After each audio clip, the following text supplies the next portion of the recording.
sans plus tarder, on va passer à la prochaine présentation. Quand on crée un réseau, évidemment, on le fait pour la communauté de chercheurs, pour la communauté d'utilisateurs, pour bâtir une contestation, une concertation, non pas une contestation, mais en même temps, on le fait aussi pour la relève, pour préparer la relève et puis les initier à la démarche scientifique et à la collaboration scientifique. Ça fait qu'on a le plaisir d'accueillir ce matin une conférencière, Mme Claire Le Tanner, qui est une étudiante au doctorat en biologie cellulaire et moléculaire à l'Université du Québec à Trois-Rivières. Après une formation en génie biologique appliquée aux industries agroalimentaires, elle finalise actuellement son doctorat en biologie cellulaire et moléculaire à l'UQTR.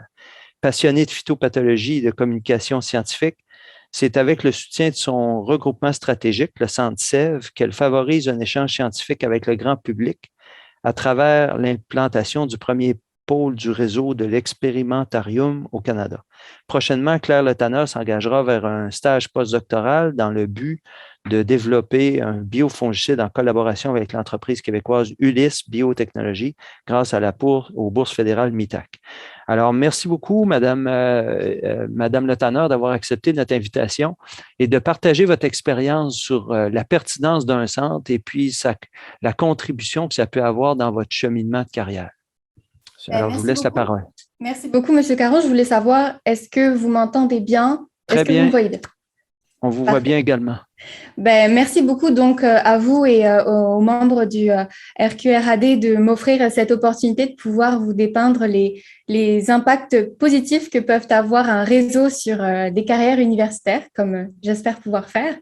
Donc, je m'appelle Claire Le Tanner et je finis un doctorat en biologie végétale, finalement, plutôt attrié à l'étude moléculaire d'un phytopathogène. Et donc, je vais vous parler de l'impact positif qu'a eu le Centre SEV dans mon parcours universitaire.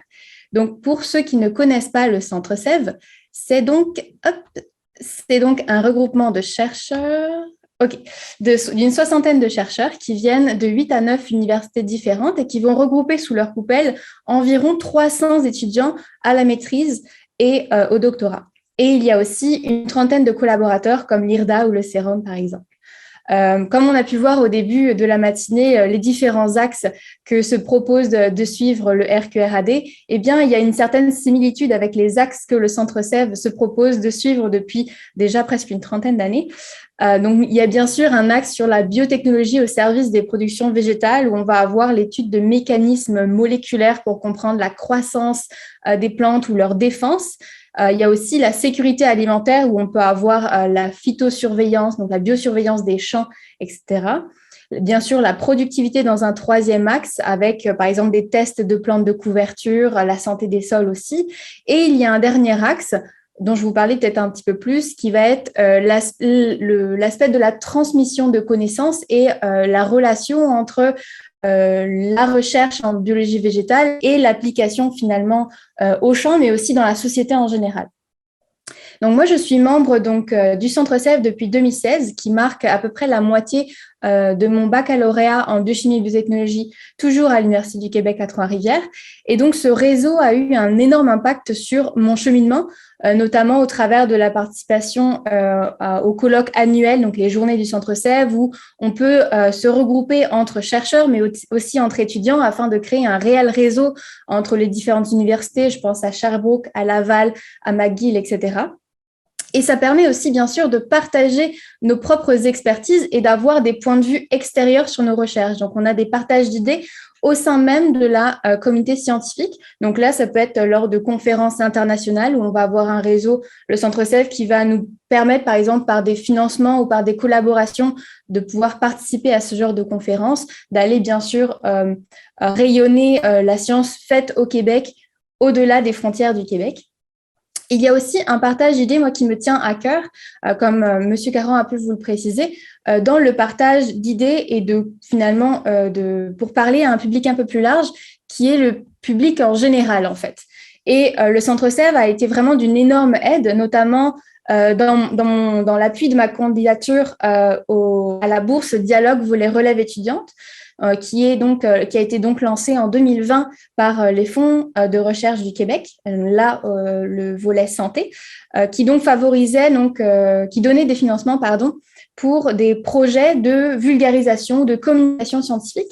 Donc, ça a donné la naissance de beaucoup de projets, notamment le projet CapScience, qui sont des vidéos que l'on peut retrouver sur YouTube, où on essaie de transmettre justement des connaissances scientifiques qui sont faites en laboratoire à un public de 7 à 77 ans, si je puis dire. Il y a eu aussi une couverture médiatique par rapport à des initiatives comme Chercheurs de demain, qui a été créée par mes collègues Michel Boivin et Marguerite 5 mars en 2019, où là encore, on amenait donc des jeunes du secondaire dans les laboratoires pour leur faire découvrir et leur transmettre des connaissances. Et il y a aussi l'un des projets qui me tient le plus à cœur, qui est l'expérimentarium UQTR.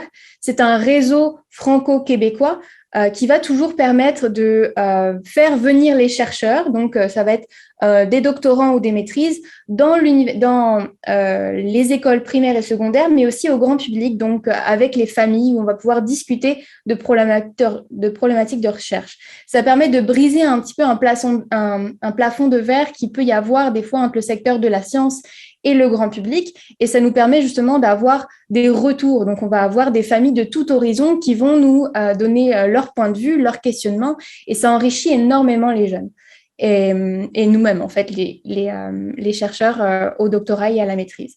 Donc, ça nous permet, via l'appui du réseau, que ce soit par le rayonnement, la visibilité ou par l'obtention de fonds, d'avoir une belle diversification de projets.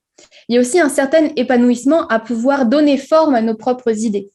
Donc, le Centre Sève a notamment permis la création en 2018 d'un comité étudiant au sein donc, de son regroupement, qui est le comité de partenariat international du Centre Sève, où ce sont finalement un comité d'une dizaine d'étudiants membres du Centre Sève qui se sont proposés de faire rayonner encore la science produite au Québec en biologie végétale à l'international et de favoriser un dialogue avec elle.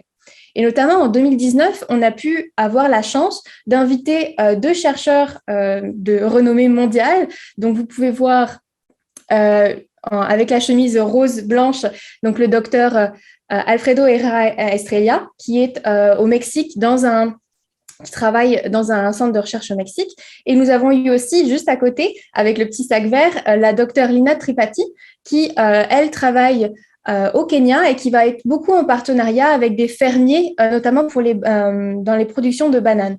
Et donc, on a pu avoir un beau dialogue avec eux, avoir un échange d'idées, notamment sur le point de vue des OGM, qui est toujours un petit peu difficile à gérer, qui est toujours un petit peu épineux. Donc, on a pu avoir un échange avec des chercheurs de renommée mondiale, tout en ayant notre confort de pouvoir se dire on est juste des étudiants, on peut en discuter d'une façon humaine. Et la pandémie ne nous a pas arrêtés. Le Centre Sève nous a toujours soutenus à continuer notre envie d'aller vers la découverte des chercheurs à l'international. Donc, on a pu organiser des conférences en ligne, toujours en ayant un caractère très humain de devoir parler un petit peu scientifique, tout en ayant un côté humain pour le bien-être qu'on avait besoin à ce moment-là en pandémie. Et finalement, comme j'ai pu vous le dire au début de la présentation, je suis en fin de doctorat. Et cette collaboration, grâce à un réseau comme le Centre Sève ou bien sûr le RQRAD dans les prochaines années, je le souhaite, eh bien, ça a mené à beaucoup de belles choses, comme le projet que je m'apprête à faire. Donc, on est en stage postdoctoral avec une collaboration entre le docteur Hugo Germain de l'Université du Québec à Trois-Rivières et la compagnie Ulysse Biotech, qui est en Mauricie, via un financement notamment par le programme Mitax Élévation. On va pouvoir, pendant 2 ans, formuler donc un nouveau biofongicide pour pouvoir proposer une alternative d'ici quelques années, on l'espère, pour notamment les producteurs de fraises en champ ou de tomates en serre. Et ça va permettre tout simplement un dynamisme, un échange régional avec un produit d'ici pour les agriculteurs d'ici. Donc, le Centre Sève, dans tout ça, a permis vraiment une mise en réseau. Vous pouvez voir l'équipe de Ulysse Biotech en bas. En fait, il y a un bon nombre d'étudiants, membres du Centre Sève, qui sont aujourd'hui employés dans cette compagnie-là. Donc, on voit l'aspect très in fine, finalement, les conséquences très positives que des étudiants peuvent avoir à être membres d'un réseau comme le Centre Sèvres ou le RQRAD. Donc, finalement, si je peux mettre en perspective l'ensemble des choses positives qu'un étudiant donc à la maîtrise ou au doctorat peut avoir grâce à un réseau, on va avoir des multiples opportunités comme aller en conférence à l'international, pouvoir rencontrer des chercheurs, pouvoir acquérir donc des compétences techniques et théoriques beaucoup plus vastes. On va avoir bien sûr des partenariats avec des entreprises. Il a été possible, par exemple, en 2016, de faire un partenariat, dans mon cas, avec une entreprise en agroalimentaire qui était très, justement, qui avait une belle dynamisme à vouloir justement s'améliorer. Il y avait aussi, à faire partie d'un réseau, il y a un bien-être particulier, un épanouissement professionnel qui est ressenti par beaucoup des étudiants parce que tout simplement, on fait de la recherche, mais on parle aussi de cette recherche-là et c'est très valorisant et ça nous donne encore plus envie de continuer dans de telles carrières. Il y a bien sûr, comme je vous l'ai dit, une certaine diversité de compétences, donc que ce soit par la communication, donc dans ce cas-là, c'était le concours Ma thèse 80 secondes, donc on est sur de la vulgarisation pure, mais ça peut être tout simplement aller à la rencontre du terrain, des personnes qui en ont vraiment besoin et de ce pourquoi on fait finalement. On ne perd pas le sens de notre recherche. Et finalement, tout cela, ça va vraiment nous aider à avoir une entrée sur le marché du travail beaucoup plus facilitante parce qu'on est déjà sur un réseau, on a déjà rencontré des gens, on a nous-mêmes découvert ce qui nous plaisait ou ce pourquoi on était un peu plus compétent. Donc, c'est quelque chose qui est vraiment très, très utile et très favorisant pour nous de pouvoir être parmi des centres comme le RQRAD ou le Centre Sèvres. Je voulais remercier finalement pour l'invitation, la possibilité de pouvoir discuter avec vous. C'était très, très généreux de votre part. Merci beaucoup.